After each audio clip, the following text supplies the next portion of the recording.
Welcome to the Ari Hoffman Show on Talk Radio 570 KVI, your home for the politically homeless, streaming live at KVI.com and the KVI app. If you want to be part of the most dangerous show on the airwaves, call or text the Warrior Injury Law Studio line at 206-421-5757. That's 206-421-5757. Coming up this hour, we have some of the most insane audio of Katie Wilson, the socialist Seattle mayoral candidate, that I thought I didn't even expect to hear it. It was this crazy. But before we get to any of that, time for your daily dose of adrenaline. You want me to stick this into my heart? Are you f***ing nuts? When we talk about political violence in the country, as we went through that survey yesterday from the Pew Report, both sides are blaming the other one, but both sides are recognizing it's an issue. Today, we heard about it here in our very own Washington state. According to the News Tribune, a Lakewood man is accused of sending multiple veiled death threats in response to social media posts by Washington Governor Bob Ferguson. Prosecutors have charged Casey Cutter Patterson, age 34, with threats against the governor or family for intimidating a public servant, according to court records. Patterson was arrested on a bench warrant Monday afternoon. He pleaded not guilty to charges during his arraignment on Tuesday. Pierce County Superior Court Commissioner Barbara McInvale set bail at $200,000. McInvale also ordered a 10-year no-contact order be in place for Ferguson. Investigators say Patterson began posting replies to Ferguson's X account when the governor was the state's attorney general in 2023. Patterson's posts initially were protected under the First Amendment and were mostly looked at as an upset constituent, according to charging documents. That changed starting on January 2024 when investigators say Patterson's comments changed in tone. Patterson allegedly posted pictures of the front door to Ferguson's house multiple times. That began in March 2024 when he allegedly posted on X, "Hey, Bob, here's your frequent reminder that you actually have no power over the people. The Constitution limits you, not us. We have the right to alter or abolish our government when it no longer serves us. Here's a picture of a quaint front door to help you sleep at night." The pattern of allegedly posting photos of Ferguson's door continued, including in March 2024 when he allegedly posted the photo 4 times in a 19-day span. Washington State Patrol Criminal Investigations Department looked at the post and said it was unclear if Patterson himself took the picture or if he got it from somewhere. It was later determined he had allegedly taken the picture himself before posting it frequently. A lieutenant from the Washington State Patrol spoke to Patterson over the phone on March 24th, saying the picture was a concern to law enforcement and Ferguson. The lieutenant reportedly said, "Mr. Ferguson does not want to be contacted, followed, tracked, or monitored in his personal life." A summary of the conversation with Patterson said the defendant was agreeable and that he claimed he never threatened Ferguson. Documents show Patterson did not post or reply to Ferguson's accounts for a long period after the phone call. This started again in November 24th, 2024, when Patterson allegedly replied to an X post made by another account saying, "I know he's worried about his address, which is public information. He had Washington State Patrol contact me for tweeting a picture of his front door. I'm going to keep tweeting it." Documents allegedly show that through the end of 2024 and into 2025, Patterson posted multiple times a picture of the governor's front door or disclosed his address, which investigators say likely he got from a public disclosure commission. Documents allege Patterson's posts also question the ability of Ferguson's personal security detail, with one post saying, "I'd like to remind you that we have more guns than you and your Washington State Patrol personal security detail, and we know where you live." A few months earlier, in August of 2025, Patterson allegedly posted a picture of an AR-15 and referred to Ferguson's personal security detail. Washington State Patrol investigators found through a search warrant of Patterson's X account that he had a screenshot of a public disclosure request for information regarding former Governor Jay Inslee's personal security detail. Detectives also obtained direct messages Patterson sent on February 27, 2024, containing pictures of Ferguson's front door and vehicle. Detectives sought an arrest warrant, alleging that Patterson's post escalated over time, and the statements he made, as well as the pictures, posted as a credible threat to Ferguson. Documents show a detective was concerned that Patterson would move towards physical violence if he was simply issued a summons to court rather than being arrested on a warrant. Now, you're probably thinking to yourself, "Oh, great, this is somebody from the right, and this is somebody who Ferguson's going to make hay of and use as an excuse to go after the right." But I've noticed Ferguson hasn't made a statement yet. Because if you go through this guy's social media account, what you will find is this guy threatens anybody he doesn't like, regardless of what side of the political aisle they are on. I have gone through his social media account and seen these posts of various people from different sides of the aisle, which is why I think Ferguson hasn't weighed in on this yet. As we say all the time, there is no excuse for political violence whatsoever at all. But then you see something unique happening from the left, where they like to claim they're victims of political violence when they're actually not. This story's a bonkers one and involves our friend Jonathan Cho, the Seattle LGBTQ commissioner, who previously cheered the assassination of Turning Point USA founder Charlie Kirk. He filed harassment charges against Jonathan Cho for showing that this guy was posting pictures celebrating the assassination of Charlie Kirk. And this guy falsely claimed that Cho had been a threat to him and come up to him in public, which never happened. Now, as soon as Cho's attorneys come out with this stuff and go to court with it and saying, dude, my client's never been in the same room as you, this guy withdraws his lawsuit. Here's what happened. Andrew Ashifu, a prominent figure in Seattle's progressive circles and outspoken endorser of socialist mayoral candidate Katie Wilson, asked a King County judge to dismiss his own petition on October 30th, 2025, moments before a scheduled hearing. The court's records confirm that the case was formally dismissed at the petitioner's request. According to Jonathan Cho, Ashifu raised the white flag before we could legally take him apart. He realized my lawyer was ready to expose his lies under oath. His entire harassment claim was built on fiction. Ashifu, who sits on the City of Seattle's LGBTQ Commission, has positioned himself as a community advocate and a progressive organizer. He also serves as a fashion consultant for Katie Wilson. Okay, can we stop for a second here and just address this for a minute? Mike, we've noticed Katie Wilson's fashion before. And I know you're not supposed to comment on a woman's looks, but I'm not commenting on her looks. I'm commenting on her fashion instead. If this guy is in charge of your fashion, you need to fire him immediately. Exactly. Yeah, get him out. Get him out.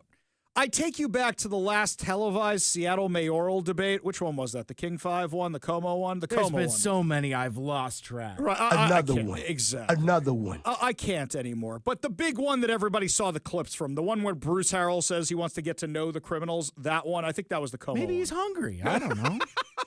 Turns out he's just a big Temple of the Dog fan. Oh, there you go. I don't mind There you go. stealing bread. I'm going hungry. Thank you, Mike. All right, enough of that. Thank you, Mike. But Katie Wilson was wearing this awful pink blazer that just, it made her look like her head was tiny. It made her look like her head got shrunken down by the voodoo man like in it's Beetlejuice. Yeah, exactly. Why the long face? Ah, very good. Or she looked like one of the Goombas in the Mario Brothers movie, those giant people with the tiny face. It was not a good look. I also like that we're saying, we don't comment on people's looks. Immediately go to commenting on people's looks. Immediately we do. But here's something else. I mean, if you're the fashion consultant for a televised interview, you should be fired. Nobody thought that. I turn to my wife. I pivot over to my wife when I'm watching this, and I go, sweetie, what do you notice about that? And she goes, that woman should not be wearing shoulder pads. That woman should not be wearing a blazer. That one. And by the way, my wife is the one who, when I go a step too far, is always like, Ari, that's not nice. Ari, that's a little mean. Ari, dial it back. Ari, you don't say that. And even she saw that and went, nope, that's bad news. But he's the fashion consultant. And he's on the LGBTQ commission. You take with that what you like. In early September, Wilson's campaign proudly shared Ashifu's endorsement, but soon after, screenshots surfaced showing his inflammatory remarks about Charlie Kirk's assassination. So hang on a second here. Having him as an endorser before the remarks, I get. He's got all the intersectional bona fides, LGBTQ commission, person of color, etc. But then, when you find out he was celebrating the death of Charlie Kirk, you don't say, maybe we should just quietly disappear that from the website. Maybe he shouldn't be our fashion consultant anymore. In a now deleted post, Ashifu wrote, ding, ding, the witch is gone. By the way, can't spell either because I think he meant to write ding dong, the witch is gone, alongside a photo of the slain Turning Point USA founder. He followed up with, that Charlie Kirk was a quote-unquote scumbag and karma played out. Charming. Cho's reporting highlighted the comments questioning why Wilson would continue to feature Ashifu's endorsement. Quote, Katie Wilson has a massive extremism problem in her ranks. Ashifu is part of her inner circle. These are his words. Despite public outrage, Wilson never condemned the remarks and didn't remove Ashifu from her campaign's list of endorsers. He remains listed among her visible supporters in Seattle activist community, and he's apparently still her fashion consultant. In retaliation, Ashifu filed a petition in King County Superior Court accusing Cho of stalking and doxing and cyber harassment. By the way, this is the new thing. The new thing is, if you say something dumb online and somebody picks it up and shares the thing you shared online, they get mad at whoever shared it, not the person who wrote it. He also claimed he feared retaliation and requested a restraining order that would have barred Cho from coming within 1,000 feet of him. But court records that we got a hold of show the case collapsed almost immediately. A motion to modify the original petition was filed on September 25th, but the court denied the motion the next day. A hearing was set for October 30th, but Ashifu withdrew from the case before testimony began, and the judge dismissed it with prejudice. That means you can't file it again. Cho told me I never met the guy. I couldn't pick him out of a lineup. This wasn't personal. It was journalism. When you see something online that somebody of note says, their words are fair game. They posted it.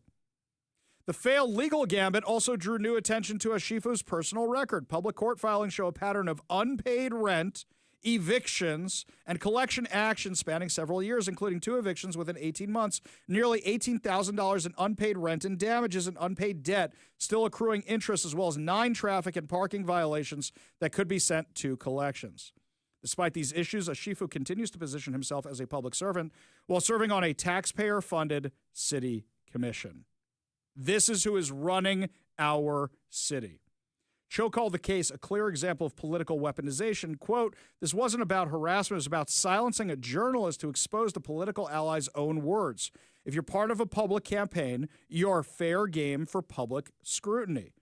He's 100% right. Exactly right. But this is the thing. The left loves to play the victim. Meanwhile, what do we know is actually going on right now? We know that members of the Trump administration have had to move into military housing because of threats. This, according to The Atlantic, and they are definitely not my little black book of the right-wing media conspiracy. You'll hear their slants. You know what their slant is? They're taking up the space needed for the 5-star generals. Okay, I understand. Are there that many 5-star generals? Are there that many? Several senior members of the Trump administration have moved into military housing in the Washington, D.C. area, citing security concerns and threats. This comes as there has been an increasing number of threats against federal agents associated with ICE as well. According to The Atlantic, a growing number of top officials have chosen to live on military installations rather than in private homes due to fear of harassment or violence. This comes after a number of Trump cabinet officials have faced swatting incidents and other threats. Top Trump aide Stephen Miller and his family relocated to military housing after neighbors in Arlington protested his presence. The Millers have reportedly listed their former home on the market. Homeland Security Secretary Kristi Noem now resides in a home typically designated for the Coast Guard Commandant at Joint Base Anacostia Bowling. Following the media's publishing of the location of Secretary Noem's Washington, D.C. apartment, she has faced vicious doxing on the dark web and a surge of death threats, including from the terrorist organizations, cartels, and criminal gangs that DHS targets, said DHS Assistant Secretary and friend of the show, Tricia McLaughlin. Due to threats and security concerns, she has been forced to temporarily stay in secure military housing. Defense Secretary Pete Hegseth and Secretary of State Marco Rubio are both living on Fort McNair's Generals Row near Buzzard Point. Army Secretary Dan Driscoll is sharing quarters with a roommate at Joint Base Meyer-Henderson Hall in Arlington. While it's not uncommon for defense or national security officials to occupy military housing, it is rare for so many to do so simultaneously. The residents include Quarters 8 at Fort McNair, a historic home overlooking the Anacostia River that traditionally houses the Army's Vice Chief of Staff. With that position's current occupant remaining on another base, Hegseth took over the property. A Defense Department official said Hegseth pays about $4,655 per month in rent. Can we stop for a second here? So you've got Pete Hegseth, who gave up a very lucrative job at Fox News. and is now living in military housing, which I assume for the generals it's nicer, but military grade does not mean nice. Anytime they advertise military grade, it means it's the cheapest thing built by the lowest bidder at the lowest quality, guys. So even if it's nice, and I've seen some nice military homes before, I assume it's not that nice. So Pete Hegseth gave up a lucrative career. I assume he has a nice house and is now paying rent so he could be the Secretary of War. President Trump gave up living wherever he lives at Mar-a-Lago and whatever to be in the White House. Now he's upgrading the White House a piece at a time to make it more and more like Mar-a-Lago, but he donates his salary. His net worth has gone down by millions, if not billions of dollars at this point. Kristi Noem. Kristi Noem was the governor. She could have run that and run for president down the road. She didn't need to do this, and now she's living in military housing. Marco Rubio probably could have run for president. He's going to have a better chance now, by the way. Probably could have run for president again down the road. But now his family lives in Florida. He lives in military housing because of the death threats on his life. Think about that for a second. Did any member of the Biden administration have to deal with this kind of stuff? Did anybody go after members of the Biden administration? I don't remember them doing so. Navy Secretary John Flynn also recently moved into military housing after his Washington home was damaged in a fire. And speaking of fires, this is a commonplace thing. It's not like we don't have Antifa lunatics going around bashing in windows and lighting fires. Next weekend, we told you about this event, Resist Fascism, where they're planning on circling the White House, circling the Capitol, circling the Supreme Court until President Trump leaves office. Where's the political violence coming from, my friends? Where's the majority of the political violence? I'm not saying there isn't any on the right. Of course there is. It'd be crazy for me to say that. But we have members of the cabinet living in military housing because of documented death threats that they get. I'm going to tell you guys, I get these things all the time also. And I got to tell you, they have become more and more unhinged as time has gone on. This is the kind of stuff, this is where our country is anymore. We don't even have a conversation of ideas. It's just all about insulting each other. I don't fully blame social media, where all of a sudden everybody's goal is just to get how many likes you can get for the dunking moment of, oh, he got you with that one and whatever. But we have forgotten to have the conversations about disagreements. Listen to the Democrats right now yelling and screaming about the shutdown. Trump's a dictator. Trump's a fascist. Trump is Hitler. Trump's a Nazi. That's the rhetoric they are still using less than 2 months after the assassination of Charlie Kirk. We need to bring down the temperature, and I'm tired of people saying that because they don't. Because they don't. Instead, they just make excuses for whoever is on their side who's making the threats. Nobody should be threatening Bob Ferguson. You want to make fun of Bob Ferguson? Make fun of Bob Ferguson. That's your First Amendment right. Nobody should ever be threatening Bob Ferguson. Nobody should be threatening any public official at all. It's insane I even have to be having this conversation. I know nobody out there in the KVI audience is doing it. But if I put this Pew report to you guys, where do you think the majority of the violence is coming from? Because according to the Pew report, the Republicans think it's the Democrats think it's Republicans, but all of them agree there is political violence. Where do you see more of it coming from? Give us a call or a text at 206-421-5757. That's 206-421-5757. And when we come back, my friends, the insane audio of Seattle socialist mayoral candidate Katie Wilson. Holy cow. If you want reasons to disqualify her for having this position, we're going to give them to you. You don't want to miss that next. You're listening to the Ari Hoffman Show on Talk Radio 570 KVI.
There are so many videos of Katie Wilson. We went down the rabbit hole last night at my house of the stuff on Instagram and social media. Mike, I wish I had these things weeks ago. It is a treasure trove of reasons why this woman should not be mayor of Seattle. This is not endorsement of Bruce Harrell. This is a recognition of the facts on the ground that as terrible as Bruce Harrell is, Katie Wilson's actually worse. But when you're comparing piles of garbage, it's a relative term. So, there is this video put out by the Seattle Stranger trying to make Katie Wilson look like she's coming from humble beginnings. Now, here's why this is funny. When KUOW outed Katie Wilson as having the rich parents who are the college professors who are paying for her life, she's not like a 24-year-old, 25-year-old, even a 30-year-old. Mike, she is a year younger than me. I am 44. I'm not supposed to comment on a woman's age. So do your math there. 1 year younger than me. And she still is living off her parents. Her husband chose not to have a job, and she runs a failing nonprofit that is just propped up by leftist donors. So at this point, you go, what's her qualifications? Now, the Harrell campaign keeps blowing this. They keep sending out resumes, and I know you're trying to look serious, but your resume email, you're trying to send them to old people. Reading these things are terrible. Nobody's going to read your campaign garbage. So the Stranger is trying to make Katie Wilson, the one whose parents pay for her lifestyle, the one who went to Oxford and dropped out 6 weeks before graduation, they're trying to make her look like she comes from humble beginnings. I spliced this video a little bit. Let me tell you what it is. In the opening of the video, it is Katie Wilson holding a guitar at Pike Place Market with a bunch of weirdos playing accordions and violins wearing animal masks at Pike Place Market. However, Mike, back me up on this. There are ways you hold an instrument when you know how to play it. There are ways you hold an instrument when you're doing it for a photo op. Now, as a person who took guitar lessons for a brief period of time, I am very familiar with the difference. I'm familiar with the difference even when you know a little bit of guitar and you're trying to play along with people. This is a woman who looks like she has never held a guitar in her life. Would you say that's accurate, Mike? Oh, yeah, for sure. Right. You know what she's doing? She's got her hand, and it's all her fingers on the frets, holding the thing like she's just holding. Like she's gripping it. Gripping it. Right, exactly. Like hand fully wrapped around it. Right. Like she's carrying it from one place to another. You could even think to yourself, put down the middle finger or make it look like you're hitting a fret or something and strum a little bit. She's got her other hand flat against the guitar. And before you say, Ari, maybe she's drumming on this thing, it's a video. She never budges from that position at all. She's frozen while everybody else is playing. Now, she talks about busking. If you never heard the term busking, by the way, I didn't know what it was last night. Busking means being a street musician and playing on the street. I didn't know there was a term for it. I just thought it was street musician. Okay, whatever. The Seattle Stranger is trying to make her look more human by talking about her busking. So the first part of this is her faking street instruments in Pike Place Market, and then I cut it with a speech from the Seattle Stranger's video, which is later in the video, about her talking how important busking is. Not playing anything. Here's the speech. So much has happened in the last 20 years. It feels like a different place. Seattle should be a city where you can busk at Pike Place Market and afford to live here. I'm sorry. Seattle should be a place where you can busk at Pike Place Market but afford to live here. Mike, let's say approximately how much money you think a person gets in a day busking at the height of tourist season. At the height of tourist season in Pike Place Market on a weekend. What do you think they make in a day, maybe? I don't know, like $100 or something? Let's say $100. In loose money. There's a lot of coins and singles in there. And who knows what else they throw in there. But let's say $100. $500 a week? $2,000 a month before taxes? Oh, it's all cash. Let's say you don't have to pay taxes. I'm sorry you can't afford to live in downtown Seattle for $2,000 a month. But you know what? Your side caused the inflation. She also talked about how when she first got here, she busked because she enjoyed it so much. Get a job. Street performer, I'm sorry, doesn't pay the bills. If you're a frustrated theater kid, get a radio show. That helps pay the bills. Just a suggestion from personal experience. Wait, she's not done yet. So there's this interview with some podcaster over on Instagram where they're asking her about her actual experience and why she should be mayor. There's going to be a learning curve. There's going to be a learning curve for anyone becoming the mayor of a major city. But in a lot of ways, when I think about the kind of experience that I have and that I built up over my 14 years of coalition building, community organizing, working with City Hall, that kind of experience is, in certain respects, a lot more valuable and relevant to the job of mayor than if, for example, I was off leading a Fortune 500 company or something, right? Okay, lady, you can't get your taxes filed on time. Right? Yes, your experience endorsing far-left candidates and not actually doing anything all day is much more relevant than the CEO of Microsoft, than the CEO of Apple, than the CEO of any, airline. Give me a break. I understand there's a learning curve. She's not wrong about that. You're going to have to learn a new thing. But that's your argument? Really? Your argument should be, can't be any worse than the job Bruce Harrell's doing. Not the job you're doing is so good. My God, I should be the political consultants for these people. It should just be, Bruce Harrell had all this experience and he's a train wreck disaster, right? Wouldn't you want somebody who doesn't? Look at Donald Trump. Oh, she can't say that. She's on the left. And then somebody was asking her in another one of these podcast interviews. They said, hey, the World Cup's coming. How's Seattle going to be prepared for that? By the way, that's code for crime's bad and there's no businesses downtown because they're all moving out and crime on the street is bad and homelessness is bad. This is code for that. What are you going to do to address all that? And Katie Wilson's answer, I like playing soccer. The World Cup, famously, is coming to the city of Seattle next summer. And I wanted to know what in the lead up to the World Cup can the city do using that momentum to drive something politically, but also community-wide? I mean, I'm very interested in thinking through the improvements we can make to our public space and to our transit system kind of in the lead up to the World Cup. And of course, there's all the complex issues related to homelessness in downtown core and adjacent neighborhoods. But I think on a lighter note, I used to years ago play a lot of pickup soccer in Seattle, just kind of in parks. And I just love that culture of just like people coming together who don't even necessarily know each other and having a soccer game, right? So she played soccer. Mike, can we just analyze this for a second? So you busked. You played soccer. You ever get a job? Did you ever actually get a job? Or are you just saying whatever the interviewer says? Hey, Katie, I'm really into arcades. Oh, I used to spend a lot of time at the arcade with the money I made in quarters from busking after I finished playing soccer. Oh, Katie, I'm really into baseball. Oh, I used to play baseball right before I dropped out of Oxford. Isn't that in the UK? I mean, cricket. Yeah, I'm really big on cricket. This woman is supremely unqualified for the job. You know what every comment was from people who aren't in Seattle? How is she one of the top candidates? Because they don't know the other one sucks too. My friends, I've said it time and time again, no matter who wins in Seattle, Seattle loses. When we come back, my friends, I think the shutdown's about over. Democrats think they have a way for victory.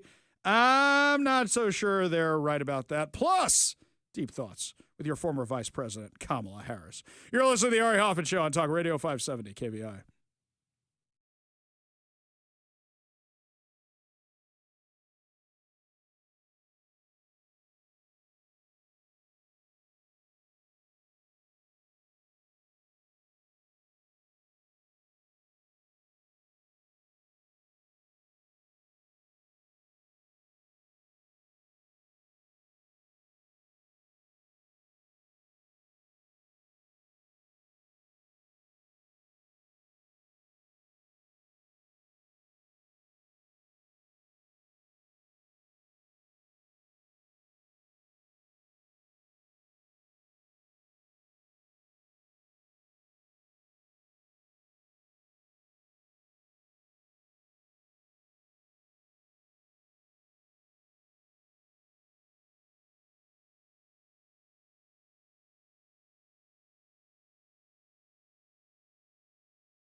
Testifying right now to the House Oversight Committee about whether or not Joe Biden was with it, whether or not she was meeting with Joe Biden.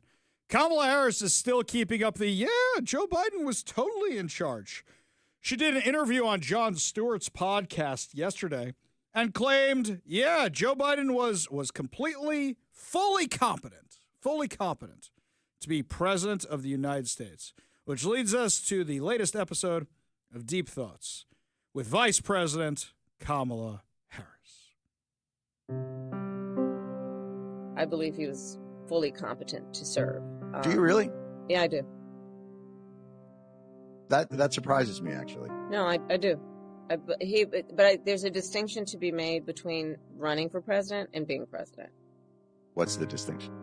Well, being a candidate for president of the United States is about being in a marathon at a sprinter's pace, having tomatoes thrown at you every step you take. That sounds lovely. Yeah, it's more than a notion. Get involved in public service, ladies and gentlemen. And to be the seated president, the sitting president, while doing that, it's a lot. It's a lot. Yeah. I think it's a hard case to make for people that he didn't have the stamina to run, but he had the stamina to govern. Because I think most people view the presidency as a marathon run at a sprint with tomatoes being thrown at you in terms of governance. Okay. Jon Stewart was being way too charitable there. Way too charitable. Because let's be real about this. To be president is a marathon. How many countries has Trump visited this week alone? What, the entire continent of Asia at this point? Everything you do as president. Look at the before and after pictures of Barack Obama. Look at the before and after pictures of George W. Bush. Look at the before and after pictures of Bill Clinton. The job ages you because the whole thing is a marathon. I would argue that the campaign is easier than being president. As a person who's campaigning, you don't have life and death decisions over your head. President has to decide, as it says in scripture, who will live and who will die. He literally has that kind of power. Yeah, both jobs are marathons. But for her to continue saying, he was up for it, just not up for the campaign, give me a break. None of us believe you. Also, the tomatoes thing. Mike, don't you think if a tomato hit a candidate, that would be all over the news? If somebody threw a tomato at Trump or Biden or anything, it would be everywhere. Remember the shoe that came at George Bush? And yet, I don't see anything about tomatoes. Well, tomatoes, nothing. How about throwing bullets? There you go. They tried to assassinate a guy who wasn't president yet. That was an actual thing that happened. Twice. And God knows how many times since then, by the way. What has it been, like 5 times at this point? Something like that? Look at what happened to Charlie Kirk. Okay, guys, this is an argument that just doesn't hold water. It doesn't hold water at all. Just like the Democrats who are blaming the GOP for the shutdown. So right now, Patty Murray and Maria Cantwell are on this PR tour, especially with local media, trying to say, we're not to blame for the shutdown, blame Republicans. Nobody is buying it. If Patty Murray wanted to, she could say to John Thune, the Senate Majority Leader, call a vote, I'll vote with you this time. You know, John Fetterman is apologizing. John Fetterman is apologizing to constituents even though he voted to keep the government open, even though he voted for the continuing resolution. Patty Murray, we need 5 votes. If you and Maria Cantwell go over there, that's 2. Which other of your buddies are you going to do it? It is all on you guys. Everything that's happening. In fact, John Thune lost it, absolutely lost it in Congress the other day. And from what I hear, I've never met John Thune, but from what I hear, he's one of the nicest guys. For him to go ludicrous like this, look, there's a reason there's not viral clips of John Thune. Most people don't know who John Thune is. Apparently, this was so out of character, he got his first viral clip. And we've tried to do that 13 times. And you voted no 13 times. This isn't a political game. These are real people's lives that we're talking about. And you all have just figured out, 29 days in, that, there might be some consequences. There are people who run out of money. Yeah, we're 29 days in. And they've done their best to make sure that a lot of these programs are funded. But at some point, the government runs out of money. 13 times, people over here voted to fund SNAP. 13 times they voted to fund WIC. My aching back. Finally realized this thing has consequences. Well, you know what? What Democrats are doing here. They're making plans to keep the shutdown going. He's 100% right. As I said, here's what I think is going to happen. If I'm wrong, you can call me and make fun of me for being wrong. What I think is going to happen is the Democrats on Wednesday are going to announce they're going to vote for the clean CR, claiming that because these socialists won across the country, that now the American people are on their side and they're just all in on 2026 on stopping the Trump agenda. That's going to be their new pivot. But in doing so, they're admitting that it's not the Democrats who won anything, it's the Democrat socialists who won everything. And that's the Democrat Socialists of America who are running the Democratic Party.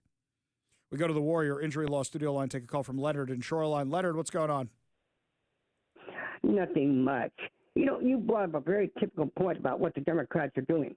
I just heard that, Hakeem Jeffries, a former, a member of the Democratic Party, I heard his lies this afternoon saying that Trump is the one ripping away SNAP benefits. No. The Democratic Party is ripping away SNAP benefits, and they would most likely have young babies dead as a result of it. Well, I think what's going to happen is you're going to see people trying to capitalize on this. I saw the Seattle Times said Seattle is giving $8 million in SNAP benefits. If you do the math by how many people are on SNAP benefits, I think it comes out to $8 a person for a month. Wow. You guys really helped out, but saying that $8 million, that's really, really helpful. Well done, everybody. Leonard, appreciate the call. Appreciate you being part of the show. You want to be part of the show, give us a call or a text at 206-421-5757. That's 206-421-5757. When we come back, guys, can the civil war inside GOP and MAGA be stopped before the next election cycle? Because at this point, seems deliberate. Some people want to splinter us so we lose in 2026 and 2028. We'll tell you what's going on when we come back. You're listening to the Ari Hoffman Show on Talk Radio 570 KVI.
Let's be real about what's happening with Tucker Carlson and the GOP. It seems like Tucker Carlson is just trying to divide the GOP for clicks or for a more nefarious purpose.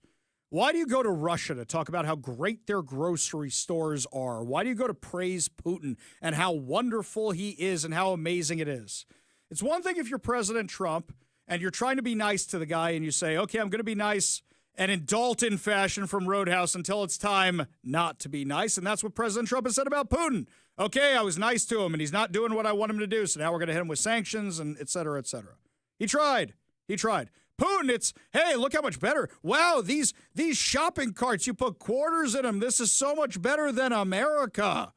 I don't know what Tucker Carlson is doing, but it's not America first. Maybe Russia first.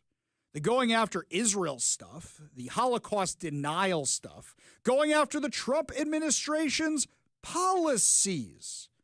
Well, now there's a fight brewing inside of MAGA, and it's gotten escalated to a whole new level. This is a bit insider baseball. Most of you know the Heritage Foundation. The Heritage Foundation is a conservative think tank, and they led conservative thought for decades. Last year, people started having issues with the Heritage Foundation because they came out with Project 2025. And Project 2025 was the MAGA agenda on steroids. It was so bad that President Trump disowned the thing. Anybody like me said this thing is crazy, we're not doing it. And the left tried to use it as something to say, hey, the right's crazy, look at all the stuff they want to do. And all of us said, none of us have even read the thing. We don't know the crazy people who wrote this. Well, the Heritage Foundation head, whose name is Kevin Roberts, came to defend Tucker Carlson against all the hate he's getting. And in doing so, only split things further, where now people say, hey, Heritage Foundation, you want to go hang out with Tucker? Go ahead. I'll have more to say on this in the coming days. But today I want to be clear about one thing. Christians can critique the state of Israel without being anti-Semitic. And of course, anti-Semitism should be condemned. My loyalty as a Christian and as an American is to Christ first and to America always. When it serves the interests of the United States to cooperate with Israel and other allies, we should do so, with partnerships on security, intelligence, and technology. But when it doesn't, conservatives should feel no obligation to reflexively support any foreign government, no matter how loud the pressure becomes from the globalist class or from their mouthpieces in Washington. The Heritage Foundation didn't become the intellectual backbone of the conservative movement by canceling our own people or policing the consciences of Christians. And we won't start doing that now. We don't take direction from comments on X, though we are grateful for the robust free speech debate. We also don't take direction from members or donors, though we are inherently grateful for their support. And we're adding more every day. This is the robust debate we invite with our colleagues, our movement friends, our members, and the American public. We will always defend truth. We will always defend America, and we will always defend our friends against the slander of bad actors who serve someone else's agenda. Whoa, whoa, whoa, whoa.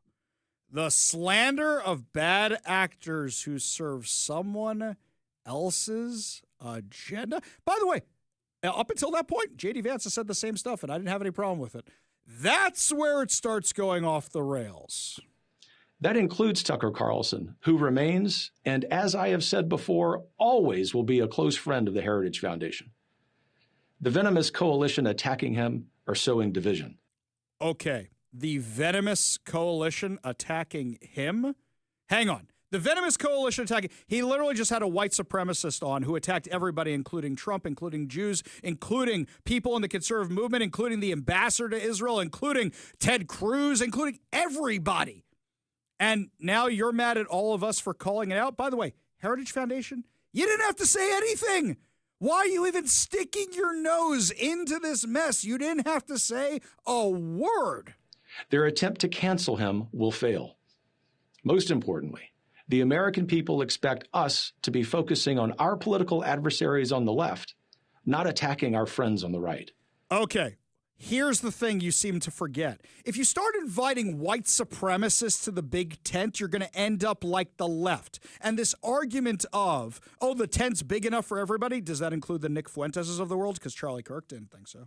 Charlie Kirk kicked that whole movement, the Groyper movement, out of Turning Point USA, wanted nothing to do with it. I'm not playing that clip again yesterday with Nick Fuentes dropping the F-bomb every other minute with how he spoke about Charlie Kirk. This is rambling, incoherent nonsense, and you guys did not have to stick your nose into any of this. None of it at all. I disagree with, and even abhor, things that Nick Fuentes says. But canceling him is not the answer either. When we disagree with a person's thoughts and opinions, we challenge those ideas in debate. Okay, Tucker didn't challenge his ideas in debate. He just gave him a platform to spew his bile. If you want to challenge somebody, fine. Challenge them. That's fine. Ted Cruz was speaking at the RJC last night in Las Vegas. Here's what he said in response to all this. And now is a time for choosing. Now is a time for courage. If you sit there and nod adoringly while someone tells you that Winston Churchill was the villain of World War II, if you sit there and nod while someone says there's a very good argument America should have intervened on behalf of Nazi Germany in World War II, if you sit there with someone who says Adolf Hitler was very, very cool, and that their mission is to combat and defeat global Jewry, and you say nothing, then you are a coward, and you are complicit in that evil.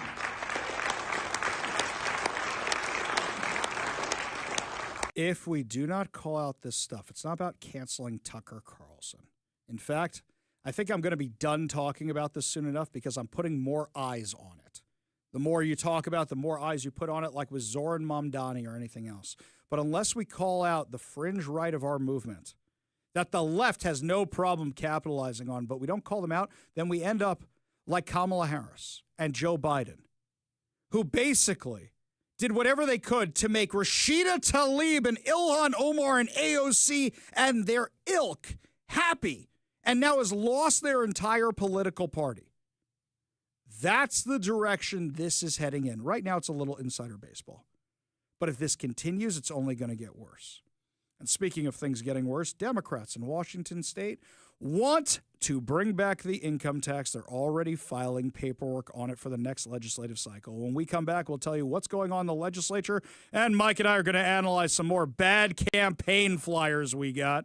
You're listening to the Ari Hoffman Show on Talk Radio 570 KBI.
Welcome to the Ari Hoffman Show on Talk Radio 570 KVI, your home for the politically homeless, streaming live at KVI.com and the KVI app. If you want to be part of the most dangerous show on the airwaves, call or text the Warrior Injury Law Studio line at 206-421-5757.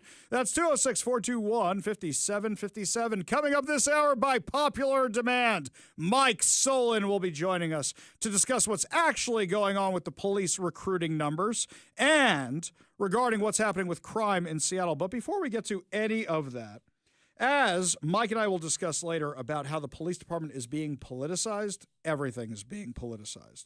I have a new stack of campaign material. Now, Mike, this is kind of funny.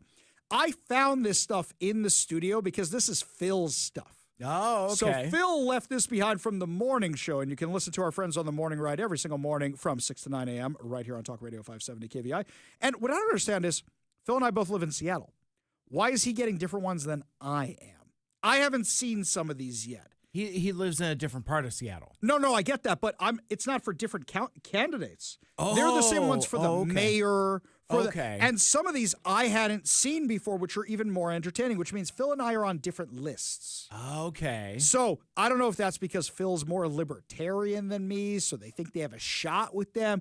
I don't know if it's because between me and my wife, we're becoming more MAGA by the day. I don't know what it is, but Phil's getting different flyers than I am.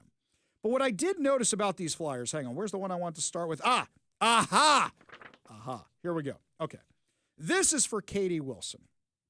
On the cover, it has a picture of Katie Wilson wearing a jacket that now, this woman should not wear jackets. She should not wear jackets. Either the big shoulder look is bad or what she's got now where it just looks like she's turning into Mr. Elastic, where her neck is just going up like a giraffe. It's not a good look. I'm sorry. Why the long face, Katie Wilson? No, you didn't. Oh, no. Speaking of not good-looking faces. I also like, as we're getting into the late fall and winter months, ladies shouldn't wear a jacket. Yeah. Freeze, lady, freeze. You want to wear a jacket all you want, fine. Don't wear some kind of suit jacket. It's not a good look for you. Okay, look, take me for a minute, Mike. You know me. I only work in black and sometimes very, very, very dark gray. Other colors don't look that good on me. I know that. I don't wear them. I happen to clean up nicely in a suit when I'm at my fighting weight, shall we say. When I'm not at my fighting weight, it looks like I'm bursting out of said suit. I can be honest about my appearance. You've seen me in suits, and sometimes you probably went, oh, Hoffman should really get a newer suit because he's kind of busting out of that one. You know, sometimes it's noticeable with certain people on TV. Anywho.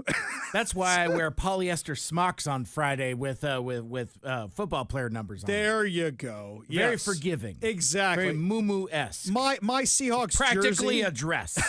My Seahawks jersey makes me look slim. And then I realized something the other day, it's not making me look slim anymore. I have exceeded the weight tolerances for one of my Seahawks jerseys. That's not good. Really got to do something about that. Back to the gym. But Katie Wilson. Katie Wilson. Why the long face? The giraffe lady. Okay, so Katie Wilson has on the flyer Pramila Jayapal. Speaking of people who don't look good in anything. Katie will be a fighter for the principles of equity, immigrant justice, civil rights, and fundamental democratic rights that are all under threat right now and hallmarks of the fights I take every single day as your member of Congress. Okay. Then you've got Teresa Mosqueda, King County Council. Katie Wilson's experience and record run deep. And I know firsthand her commitment to building a city that works for all of us, Teresa Mosqueda. Okay, fine. Typical lefty, whatever it is. But then I pull up the Bruce Harrell mayor. And you know who I notice is on it? Congresswoman Pramila Jayapal. Quote, fighting for working families and vulnerable communities. And now, I wonder, did she endorse both of them? No, I went and checked. She endorsed Katie Wilson. This is probably off an old endorsement for Bruce Harrell. But the fact that Bruce Harrell is so desperate to get Pramila Jayapal, the far, far lefty, old lady of the squad's endorsement, show you which direction he is going in. You know who else is on this thing? Pete Buttigieg. Pete Buttigieg. I forgot about Mayor Pete and his endorsement. That's right. Mayor Pete's endorsement of Bruce Harrell. So you guys think I just bashed Katie Wilson. No, we are equal opportunity bashers here. Wow, could you imagine that endorsement? It's like, well, as a failed mayor myself, I would like to endorse you to continue to be a failed mayor, Bruce Harrell. Well, actually, we have that clip right here. Here's failed mayor Pete Buttigieg endorsing failed mayor Bruce Harrell. Hi, it's Pete, and today I want to share why I am proudly supporting my friend Bruce Harrell for re-election as mayor of Seattle. Bruce is delivering real change for Seattle, building more affordable housing, making neighborhoods safer, expanding access to childcare. He's turning vision into action with a clear focus on equity, on opportunity, and results. What sets Bruce apart is his deep commitment to equity, shaped by his own lived experience and his lifelong work to lift up marginalized communities. He continues to invest in a Seattle where everyone can thrive. This is the kind of leadership our cities need right now. Thoughtful, bold, grounded in real progress. So I hope you'll join me in supporting Bruce Harrell so he can continue delivering the positive results and change that Seattle needs. How about no? How about no? So How about no? Exactly. So you've got Pramila Jayapal on here, you've got Pete Buttigieg on here, and Bob Ferguson on here. Wow, all people that make me not want to vote for you. But then it gets better. Where's Teresa Mosqueda? Right? She's on Katie Wilson's. Where'd she go? Oh, what did you know? I got another one here. And this one. Another one. Exactly. Has an endorsement from Teresa Mosqueda for Bruce Harrell under Bruce's leadership. We're not just talking about affordability. We're delivering real tangible progress, building thousands of new affordable homes, preserving existing units, and expanding the supports that help people stay housed. I looked. She also endorsed Katie Wilson. These guys are all a bunch of liars. They're all just a bunch of liars. Then, my new favorite, where is it here? Ah, yes. My new favorite one, because Bruce Harrell loves his resumes, right? He loves printing these tiny little resumes you can't read anywhere. So there's this. Is this the door opening the one? Door opening the gatefold one. cover, the die cut foil gatefold cover? Exactly. So what is it? It looks like it's out of a government building of some kind.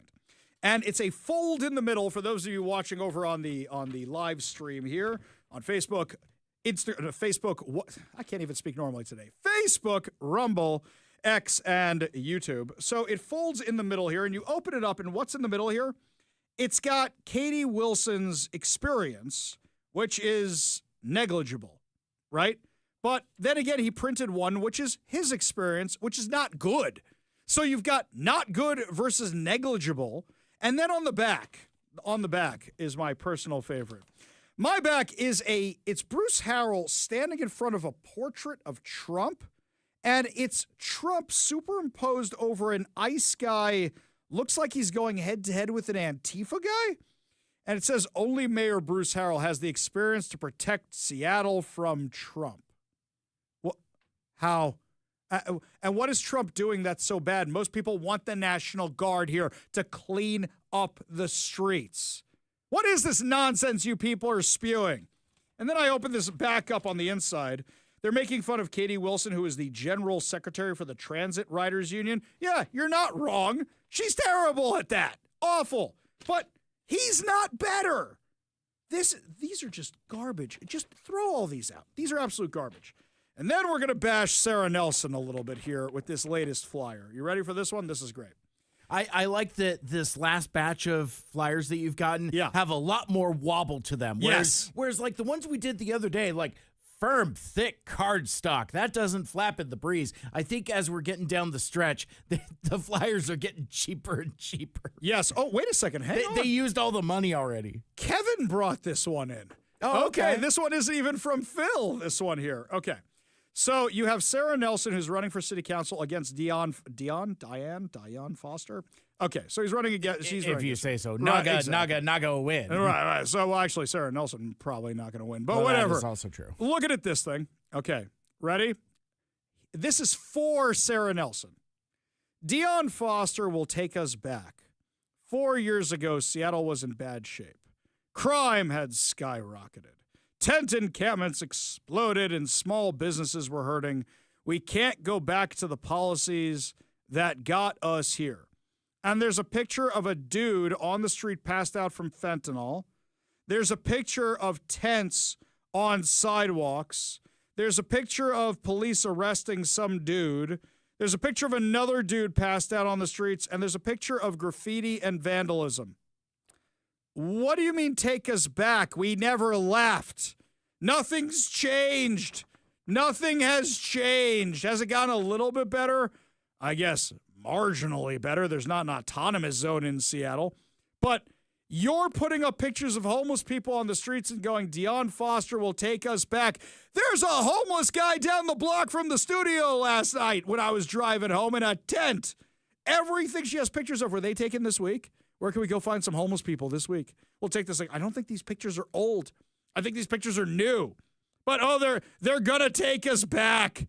Take us back. Oh, give me a break. All of this is going right in the garbage. Hang on. There, right in the garbage. Threw out all of it. No more. To the garbage with all y'all. I've had enough of all this. Oh, just terrible, terrible stuff. Really is. Really, really is. Don't believe anything these guys say. Just go, who's actually telling you the truth, who's not at this point? That's why there's so few people we actually recommend for office. Remember, you can go on over to kvi.com. And on the top menu bar, there's a thing that says Ari's endorsements. And special scavenger hunt for those of you who may not have been listening yesterday. See if you can find Mike's endorsement on Ari's endorsements. It's right there, easy to find. Go check it out over at kvi.com. We go to the Warrior Injury Law Studio line. Take a call from Gordon in Seattle. Gordon, what's up? Hi, Ari. I think the Republican Party is missing a major opportunity. Yeah, what's that? And it should be saying if you enjoy bullets flying in the streets addressed to whom it may concern, judges turning loose people without having to pay what the hell they call it, where you have to pay to get out of jail. Oh, without bail. Yes, without bail. Without be letting people without bail. If you like all that stuff, either don't vote or vote Democrat, or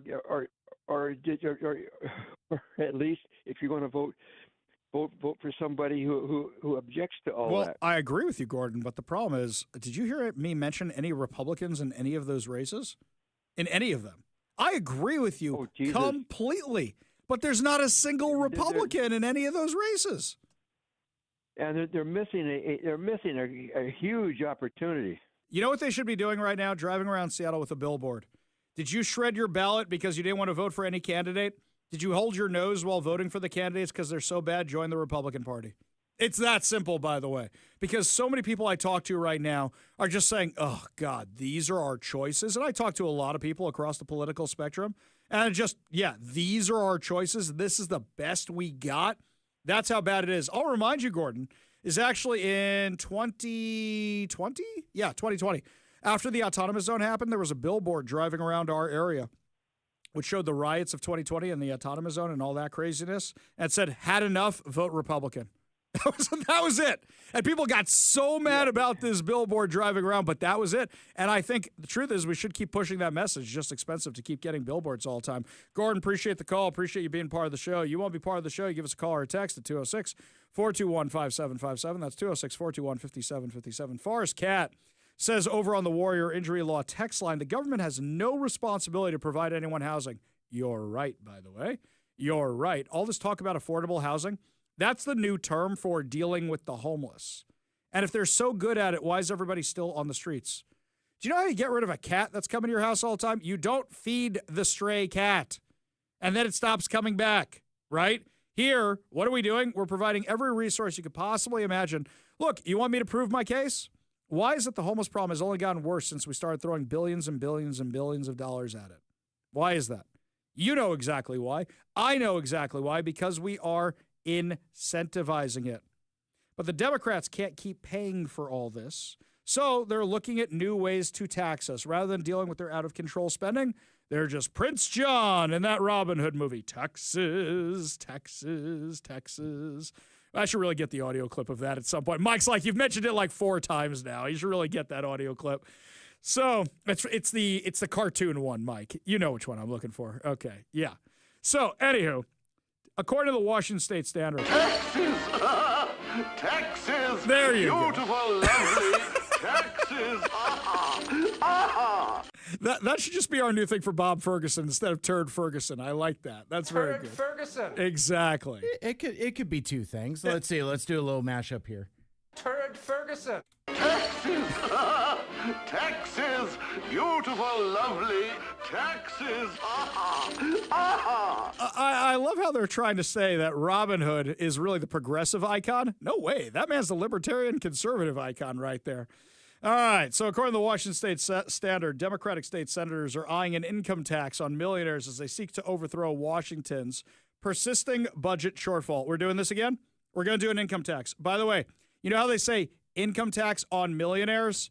It never ends with the millionaires. When you run out of millionaires because the billionaires have left, and then you tax the millionaires, then who do you got left? The average folk. Jeff Bezos left, guys. Who are you going to tax next? You taxed all the high-income salaries, and all these companies are leaving. Who do you think they're going to tax next? Also, what have we voted against income taxes for? 9 times, I think? 9 times we voted against income taxes. And you guys are pushing it again. Individuals and households will pay 9.9% tax on adjusted gross income above $1 million and get credit for state capital gains tax payments, according to those familiar with the outline. It could generate an estimated $3 billion for a projected 20,000 households subject to the taxes. What do you think is going to happen to those households? They're going to say, see ya. We're out of here. The Senate Democratic Caucus discussed the politically explosive idea, which has been repeatedly rejected by voters and the state Supreme Court during a retreat earlier this month. They also talked about other means of raising revenues to avert deficits in the current and next budget. Time out. Did they ever discuss cutting anything? Anything at all? Maybe a little. How about no? Exactly. You know what, Mike? It's been long enough since the last time we had him on the show. We were nice to him, but I don't think he liked how clips went viral after we had him on. Senate Majority Leader Jamie Peterson, he's also said some really dumb things since the last time we had him on, you know, like 13-year-olds being allowed to be responsible for their own health care. You know, Mike, do me a favor, drop me a reminder to reach out to his people and say, hey, we're coming up on another legislative session. We'd love to have the senator back on. Mike, do you think he's actually going to agree to come back on the show? Do you think was that him dropping coins on his way out? No, that was me awarding you 5 comedy points for the hilarious funny that you just did. You're a funny guy, Ari Hoffman. Do I amuse you? You think I'm a clown? Is that what this is? It is Halloween. So yes. It is time for costumes and clowns and ghosts and goblins. And goblins. There you go. There Yes. you go. No, I do not think that the senator will be joining us. Well, but hang on. we can always ask. I was nice to him. It was only afterwards the clips went viral. That's not my fault, except that I put them up and cut them and then and have made fun of him nonstop since then and maybe called him some really bad names. Yeah, I don't think he's coming on the show. Yeah. I mean, it would be one of those things. It's like, well, Ari, you know, you were really nice to the senator, but this checks notes. Big Mike. What's a Big Mike? Is he with you? Because he wasn't particularly nice either. Played that clip a whole lot for a whole lot of people. Like, he and Brandy Cruz talked about him for like 25 minutes. It was nuts.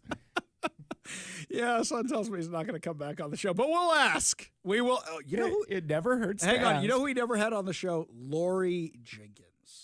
Leroy Jenkins. Yeah, exactly. I think we should invite the queen her of the on legislature, apparently, according to Brandy. Exactly, her. So maybe we should invite her on the show.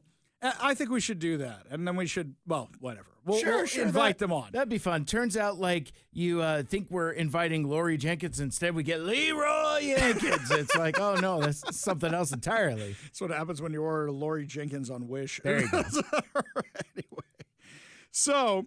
Right here, Senate Majority Leader Jamie Peterson said Wednesday it's too early to know if an income tax concept solidifies into legislation. Too early to know? I bet one of them already has it drafted up, ready to go. You spent the whole conference doing it and nobody pulled out ChatGPT. Hey, ChatGPT, can you write legislation for an income tax in Washington State for the 26th legislative cycle? Quote, we've got a lot of things being discussed and researched. I'm aware of at least 4 or 5 different ideas being evaluated in different ways. It is not the case that anybody has settled on any ideas to the point of anyone going to introduce something. Time out. Stop.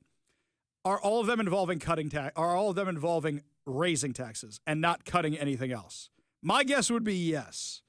Washington is among 9 states nationwide that do not tax individual wage and salary income. Now, according to the Washington State Standard, there would be hurdles to getting the tax passed. It would need to get through the legislature in an election year in which all House seats and a majority of the Senate seats are on the ballot. Democrats currently hold a majority of 59 of 39 seats in the House and 30 of 19 in the Senate. Then Democratic Governor Bob Ferguson, who is not up for re-election, would need to sign it or veto it. Now, he turned down the wealth tax, but he signed the largest tax increase in Washington state history. Here's the thing. You're going to know his national ambitions, right? You can always tell how it's going by social media. Social media during COVID, Jay Inslee was getting support. Thank you, Governor. You've saved us. I never see that with Bob Ferguson. You know what I see all the time with Bob Ferguson? Anytime he posts anything, hey, weren't you the guy who did the largest tax increase in Washington state history? That's not always coming from me. I'm not the one who's always doing that. Usually he posts these things on Saturday or something. Come on Saturday night thinking I'm all clever. Tat, tat, tat, tat, tat, tat, tat. And then what is it? Oh, like 50 other people wrote the same thing. But this is not a sure thing by any means. But at the same time, I'm petrified of it. How many more people you want to lose? Man, I thought Jay Inslee was real estate broker of the year when he's getting everybody to move to Idaho. I thought he was Florida's real estate broker of the year. Looks like Bob Ferguson's going to try and beat his record. Revenue streams feeding the Washington state budget are not keeping pace with the increasing costs of public services and government operations. All right, that's a nice way. The Washington State Standard says they are spending beyond their means. Overspending. The most recent forecast projected tax collections are more than $500 million less than lawmakers counted on when they approved the budget in April. Do you think maybe because lots of people and companies are leaving? There's talk of needing to fill $1 billion gap in the current 2-year budget, even larger one, the next one. You know, the Republicans' budget. We had Travis Couture on to discuss. We had Senator Chris Gilden on to discuss. We had Jim Walsh on to discuss. We had John Braun on to discuss. We had all these guys on to discuss this, about how the Republican plan didn't raise taxes, didn't cut essential services. It just cut out a lot of the waste, fraud, and abuse. It was trimming around the edges. But that wasn't enough for the Democrats. Now Democrats want every dollar you have. You want to guess that I'm going to say? Here, you want to guess? I'll put this one out here. They're going to suggest something that's some kind of progressive tax claiming, oh, we'll get rid of all these other taxes. It's too regressive. Yeah, just watch. Just watch. It's not what's going to happen, but that's what they're going to say. I could read these guys like a book. They're so predictable. Remember, my friends, that you have a common sense coalition. Our friend Kurt Schilling, that's a baseball player. I can't believe I just did that. Our friend Kevin Schilling is up for election. Chad Magendas is up for election. Michelle Caldeer is up for election. You can get a common sense coalition and break the Democrats' insane grip on the legislature if you get your ballots in right away. You may not like what's going on in Seattle. You may not like what's going on in King County. Vote in the legislative elections. And let's try and fix this, shall we? Because, guys, we really can. We really, really can. It is entirely possible for you to do that. When we come back, my friends, our friend Mike Sullen will be joining us from the Seattle Police Officers Guild. Tell us if all that crime deductions that the mayor's talking about are real or imagined, and what's in store for the police department. You're listening to the Ari Hoffman Show on Talk Radio 570 KVI.